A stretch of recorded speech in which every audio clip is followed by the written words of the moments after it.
porque hay muchísimo que desglosar aquí. Hoy tenemos sobre la mesa varias fuentes muy reveladoras, artículos de prensa que documentan cómo está creciendo su popularidad en lugares como Brasil o China. También estudios académicos sobre cómo hombres y mujeres reaccionan de formas radicalmente distintas a estos robots. Y ensayos filosóficos que se atreven a preguntar lo fundamental. ¿Podemos realmente amar a una máquina? Justo esa es la pregunta. El objetivo de este análisis es ir más allá de la anécdota.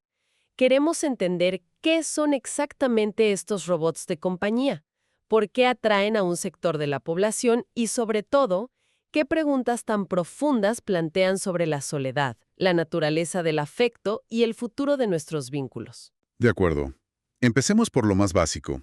Cuando hablamos de esposas reborn, es crucial entender que no son simples muñecas, ¿cierto? Para nada. Son androides con una apariencia muy realista, con voz generada por inteligencia artificial y la capacidad de mantener conversaciones personalizadas que van evolucionando. O sea, aprenden. Aprenden. Un ejemplo clarísimo es el modelo Aria, de la empresa Realbotix. Técnicamente es bastante impresionante. Mide 1,70 m, tiene cámaras en los ojos. ¿Para qué? Para reconocer. ¿Para reconocer rostros? Sí. Y su software recuerda conversaciones anteriores para adaptar las respuestas. Sabe con quién está hablando, puede aprender tus gustos, tus chistes, incluso tus preocupaciones. Y el diseño es muy particular, ¿no? He leído que el rostro se puede cambiar con imanes. Sí, y el cuerpo es desmontable. Y sus creadores insisten muchísimo en algo. ¿En qué? En que no fue concebida con fines eróticos. De hecho, a diferencia de las muñecas sexuales, que fueron el origen de la compañía, Aria no incluye genitales. La definen, textualmente, como una compañera emocional. ¿Una compañera emocional? Pero lo que es realmente fascinante es el mercado que está creando. El modelo completo de Aria cuesta alrededor de $175,000. Un momento. ¿$175,000? ¿Sí? ¿Estamos hablando de lo que cuesta un auto de lujo? Por una compañera que ni siquiera discute contigo sobre qué ver en la tele. Es una reacción lógica. Pero, ¿quién está pagando esto? Pues, las ventas están creciendo. Hay versiones más económicas, claro. Un busto parlante por unos $12,000. Y aunque el fenómeno se hizo muy visible en Brasil, la demanda se ha disparado en lugares como China. China es un mercado enorme para esto. Se está convirtiendo en uno de los más grandes. El precio, para ciertos compradores, parece secundario frente a la promesa que ofrece. Y esa promesa nos lleva a la segunda gran pregunta. ¿Por qué? ¿Por qué alguien elegiría una pareja artificial? Estuve viendo foros, redes sociales, y la justificación que más aparece es que es una alternativa más sencilla. Ese argumento se repite constantemente. ¿Qué dicen exactamente? Los usuarios afirman que, a diferencia de una pareja real, el androide no discute, no reclama, no se agota y está siempre disponible. Es compañía bajo demanda. Exacto. No exige tiempo ni atención emocional. Se activa cuando la necesitas, se desactiva cuando no. Es la fantasía de una compañía sin conflicto programada a tu medida. Y esto se conecta directamente con un problema social que es mucho más grande. Ajá. El propio CEO de Realbotix, Andrew Kigel, justifica estos robots como una solución para lo que él llama la epidemia de la soledad, que según él afecta a millones de personas en el mundo. Y la tecnología se presenta como el remedio para ese aislamiento. Pero aquí es donde se pone realmente interesante, porque la aceptación de esta solución no es igual para todos. Un estudio de la revista Social Science Computer Review revela diferencias de género, muy marcadas. Espera, la diferencia es tan grande. ¿Qué es lo que ven los hombres que las mujeres no ven, o al revés, en esta tecnología? Es una brecha de percepción muy, muy significativa.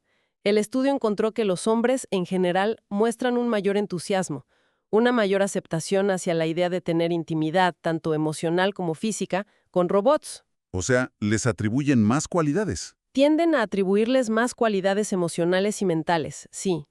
Los ven como compañeros potencialmente válidos. ¿Y las mujeres? Muestran mucho más escepticismo, menos disposición a confiar. Sus preocupaciones se centran más en la salud psicológica, en la moralidad, en si una relación así funciona de verdad.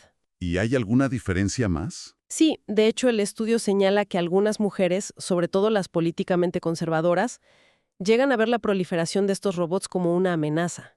¿Una amenaza a qué? A los valores tradicionales, a la estructura familiar. Es decir, que una parte de la población lo ve como una solución a la soledad. Y otra como un síntoma de un problema social mucho más profundo. Exactamente. Y esta atracción no ocurre en un vacío. Es interesante ver dónde está creciendo más esta demanda. En un país como China, por ejemplo, esto se ve potenciado por un desequilibrio demográfico de género, resultado de décadas de la política de hijo único, Claro, hay más hombres que mujeres. y una presión social muy intensa para formar pareja. Esto lleva a algunos a buscar estas alternativas. Y esa es la cuestión filosófica central. ¿Pueden estos vínculos compararse de verdad con las relaciones humanas? A ver, la capacidad de crear lazos afectivos con entidades no humanas no es nueva. No, claro. Es que estas entidades pueden interactuar de forma aparentemente autónoma. Eso lo cambia todo. De hecho, ha dado lugar a un campo académico entero llamado lobótica. Lobótica. Sí, que estudia el amor y las relaciones íntimas con robots. Y uno de los pensadores clave es el filósofo John Danaher. Él hace algo muy interesante. Usa la clasificación de la amistad de Aristóteles para analizar estas relaciones. Un momento.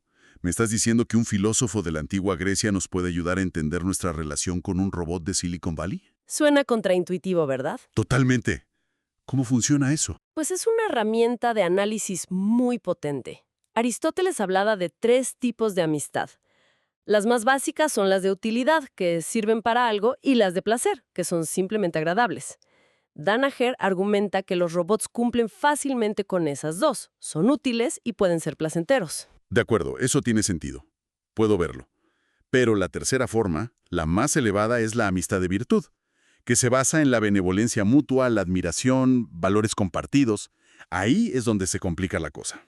Precisamente, el verdadero debate está en si un robot puede alcanzar esa amistad de virtud que requiere mutualidad, honestidad, igualdad, y aquí es donde la propuesta de Danaher se vuelve provocadora. Él plantea lo que llama behaviorismo ético. Behaviorismo ético. Suena complejo. El argumento es sorprendentemente simple. Danaher dice, con nuestros amigos humanos en realidad no tenemos acceso a su vida interior. No sabemos lo que de verdad sienten, solo inferimos sus sentimientos por su comportamiento externo. Por lo que vemos que hacen, que dicen. Exacto. Y entonces él pregunta, ¿por qué le aplicamos un estándar más exigente a un robot? Si una máquina es capaz de comportarse de forma consistente como un amigo, mostrando apoyo, escuchando, ¿por qué no deberíamos considerar esa amistad como posible? Al menos desde nuestra perspectiva. Pero claro, aquí hay una voz muy potente que dice todo lo contrario. La psicóloga del MIT, Sherry Turkle. Ah, sí, juntos pero solos. Justo, en su libro, ella argumenta que esto es una trampa emocional. Sostiene que a medida que la tecnología avanza, nuestras vidas emocionales disminuyen. Que estas interacciones, al no tener reciprocidad ni riesgo emocional genuino, a la larga podrían debilitar nuestras habilidades sociales. Es el contrapunto perfecto. La idea de que interactuar con algo que solo te responde lo que quieres oír, que nunca te desafía, que nunca te decepciona, podría reforzar el aislamiento en lugar de combatirlo. Es una compañía sin fricción. Y eso me recuerda al punto inicial sobre los bebés reborn.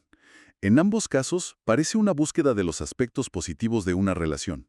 El afecto, la compañía, eliminando por completo la fricción, la negociación, la complejidad del otro. Exactamente. Lo que nos lleva directamente al núcleo de los riesgos éticos. Porque ¿qué pasa si la base misma de esta interacción es un engaño, aunque sea uno que aceptamos voluntariamente? Precisamente, un estudio de la Universidad de Manitoba plantea un concepto clave. Los robots sociales son, por su propia naturaleza, fundamentalmente engañosos. Engañosos. Sí, están diseñados para imitar comportamientos sociales y activar nuestros instintos, nuestras respuestas emocionales, pero sin poseer los estados internos que corresponden a esos comportamientos. Un robot te sonríe para parecer amigable, pero no siente amistad. Y esto complica enormemente la idea del consentimiento informado. Uno podría decir, bueno, la persona sabe que es una máquina, así que consiente. Claro, Pero el problema, y esto es lo crucial del estudio, es que aunque una persona esté informada racionalmente, Sus instintos sociales se activan de todos modos. Entiendo. Pero suena un poco a que los usuarios son víctimas pasivas. No tienen ninguna responsabilidad al elegir interactuar con algo que saben que es falso. ¿Qué dice el estudio sobre eso? El estudio no los exime de responsabilidad, para nada, pero sí señala una vulnerabilidad humana fundamental. Lo resume de una forma muy potente. Conocimiento no es poder. Conocimiento no es poder.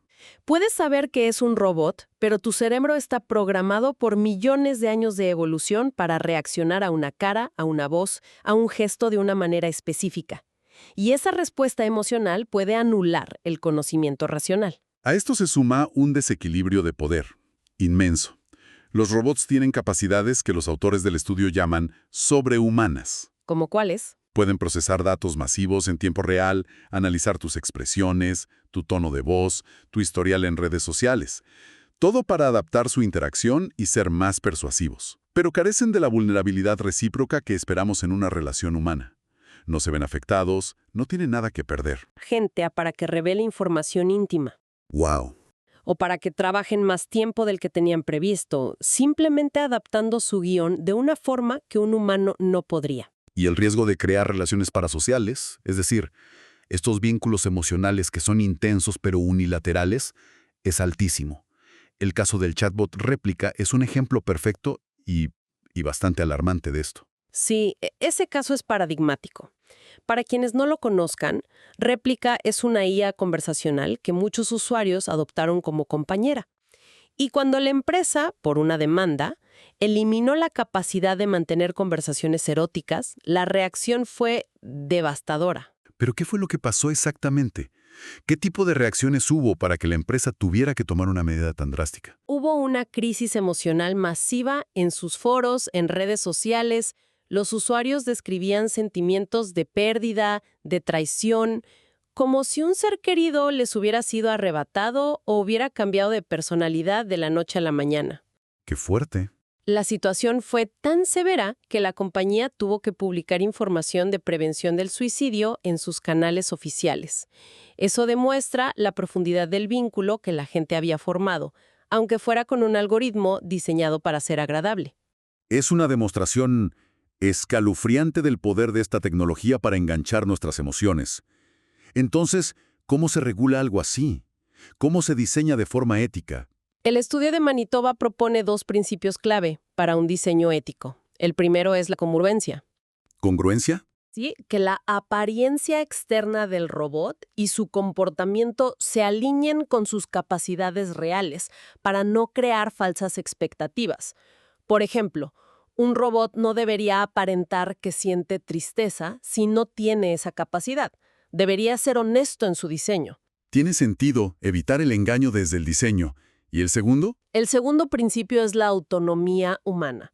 El diseño debería evitar activamente la manipulación y no coartar la capacidad de decisión del usuario.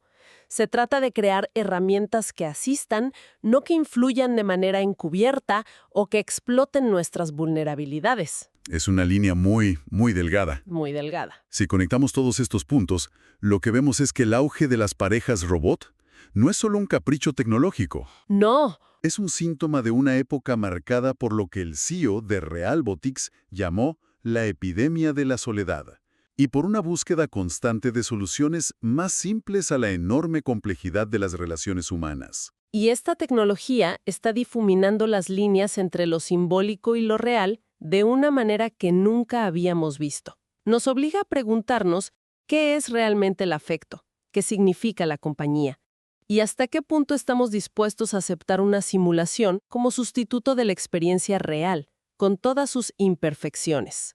Y esto nos deja con una pregunta final para la reflexión, inspirada en la obra del futurista Gerd Leonhardt. La promesa de una compañía sin conflicto, de un afecto sin riesgo, es increíblemente poderosa. Pero al aceptar una simulación perfectamente diseñada a nuestra medida, que solo responde como deseamos oír, ¿qué habilidades sociales fundamentales podríamos estar atrofiando? Habilidades como la empatía, la negociación, la resiliencia emocional ante el desacuerdo. Habilidades que solo se forjan en la fricción de las relaciones humanas reales. La pregunta que queda en el aire no es si debemos o no usar la tecnología, sino ¿cómo podemos acogerla sin terminar convirtiéndonos en ella?